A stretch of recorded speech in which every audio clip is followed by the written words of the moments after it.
Are your shutoff valves getting enough exercise? Well, if you didn't know they needed it, and you don't know if they are, stick around, I'm going to show you how to do it next. Hey friends, Ryan Reynolds here with Keller Williams Consultants Realty with this month's quick tip.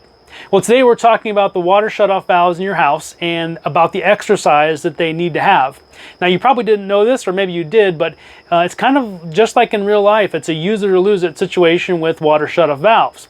Now, in an emergency, you're going to need that valve to operate quickly if some water is blowing out or something like that.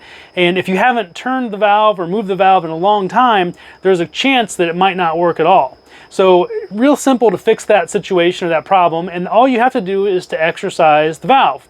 Now, in your house, you're going to have lots of different valves. You're going to have them in the basement. You might even have a main shutoff valve coming to the house, and you have different styles of valve.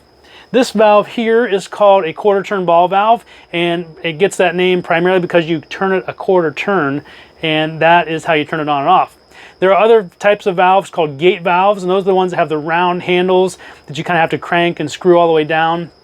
And there's a number of different types of valves, but this really applies to all of those valves. So to get the proper amount of exercise, whenever you are changing your smoke detector batteries, or maybe on your birthday, or a couple of times a year even, all you need to do is to go to the valve, give it a quick turn, and then turn it back on.